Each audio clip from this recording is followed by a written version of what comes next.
दुनिया की सबसे पुरानी पर्वत श्रृंखलाओं में से एक अरावली आज एक बहुत बड़े विवाद के केंद्र में है। और ये सिर्फ कुछ पहाड़ों की कहानी नहीं है, बल्कि ये हमारे आपके भविष्य से जुड़ा एक बहुत ही जरूरी सवाल है। चलिए इस पूरे मामले को जरा गहराई से समझते हैं। 90%। यह आंकड़ा सच में चौंकाने वाला है। पता है इसका मतलब क्या है? एक नई कानूनी परिभाषा की वजह से अरावली का लगभग 90% हिस्सा माइनिंग यानी खनन और रियल एस्टेट के लिए खुल सकता है। और अगर ऐसा हुआ तो इसकी सुरक्षा शायद हमेशा के लिए खत्म हो जाएगी। तो सवाल ये उठता है कि आखिर अरावली इतनी खास क्यों है, क्यों इसके लिए इतनी चिंता की जा रही है। इसी सवाल का जवाब हमें इस पूरे विवाद की असली गंभीरता को समझाएगा। तो ये पूरा विवाद शुरू कहां से हुआ? असल में इसकी जड़ एक नई कानूनी परिभाषा में है, जिसने इस प्राचीन पर्वत श्रृंखला के लिए एक बिल्कुल नया और बहुत बड़ा खतरा पैदा कर दिया है। देखिए, सारा खेल इसी नई परिभाषा का है।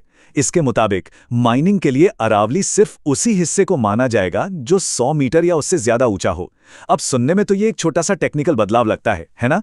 लेकिन इसका असर बहुत बहुत बड़ा है। इसका सीधा सा मतलब ये है कि जो पहाड़ियां 100 मीटर से कम ऊंची हैं, उनसे कानूनी सुरक्षा का कवच एक तरह से छीन लिया गया है। और ये फैसला अरावली के एक बहुत बड़े हिस्से को खनन और कंस्ट्रक्शन के लिए पूरी तरह से असुरक्षित छोड़ देता है। अब ये समझते हैं कि अरावली असल में है क्या। ये सिर्फ पहाड़ियां नहीं हैं, ये तो एक प्राचीन भूवैज्ञानिक आश्चर्य है, जिसकी हमारे सब कॉन्टिनेंट के भूगोल में एक बहुत ही अहम भूमिका रही है। जरा इसके इतिहास की गहराई तो देखिए। अरावली का जन्म हिमालय से भी करोड़ों साल पहले प्री कैम्ब्रियन युग में हुआ था। सोचिए, आज जो पहाड़ियां हम देखते हैं वो तो अरबों सालों के मौसम की मार झेलने के बाद बची हुई एक निशानी भर है। इसे समझने का एक बहुत अच्छा तरीका है। अगर हम कहें कि पश्चिमी घाट दक्षिण भारत के लिए वाटर टावर की तरह हैं, तो अरावली उत्तर भारत की पारिस्थितिक ढाल है, एक ऐसी दीवार जो हमें कई तरह के खतरों से बचाती है। तो ये ढाल असल में करती क्या है? अरावली लाखों लोगों को ऐसी कई जरूरी सेवाएं देती हैं जिनके बिना शायद हमारी जिंदगी काफी मुश्किल हो जाएगी। सबसे पहले ये एक बहुत बड़ी दीवार की तरह काम करती है।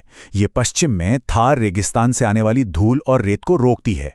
इसी वजह से उत्तरी मैदानों, खासकर दिल्ली एनसीआर की हवा साफ रहती है और हमारी उपजाऊ जमीन बंजर होने से बचती है।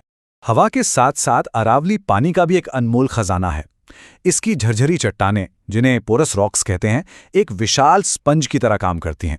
ये बारिश के पानी को सोखकर जमीन के नीचे इकट्ठा करती हैं। गुरुग्राम और फरीदाबाद जैसे शहरों के लिए तो ये किसी जीवन रेखा से कम नहीं है। और जैसा कि इकोलॉजिस्ट विजय धसमाना ने चेतावनी दी है, इस रिचार्ज सिस्टम में किसी भी तरह की छेड़छाड़, चाहे वो माइनिंग से हो, कंस्ट्रक्शन से हो या जंगलों की कटाई से, वो पूरे इलाके में पानी की उपलब्धता के लिए एक सीधा और गंभीर खतरा है। अच्छा, पानी और हवा के अलावा अरावली पेड़, पौधों और जीव जंतुओं की एक बहुत बड़ी तादाद के लिए एक जरूरी पनाहगाह भी है। और ये सिर्फ कुछ पेड़ पौधों की बात नहीं है। अरावली में 22 वाइल्ड लाइफ सैंक्चुरीज हैं। इनमें रणथंबोर और सरिस्का जैसे 3 बेहद जरूरी टाइगर रिजर्व भी शामिल हैं। ये अपने आप में इसके विशाल इकोलॉजिकल महत्व को दिखाता है। बाघ और तेंदुए से लेकर स्लॉथ बेयर और डेजर्ट फॉक्स तक न जाने कितनी ही प्रजातियां इस अनोखे और सूखे माहौल को अपना घर कहती हैं। ये पहाड़ियां सिर्फ अलग थलग जंगल नहीं हैं, ये असल में जानवरों के आने जाने के लिए ज़रूरी गलियारे हैं, जिन्हें वाइल्ड लाइफ कॉरिडोर कहते हैं, जो अलग अलग आबादियों को आपस में जोड़ते हैं। लेकिन चिंता की बात यह है कि ये गलियारे अब इंसानी दबाव की वजह से तेज़ी से ख़त्म हो रहे हैं।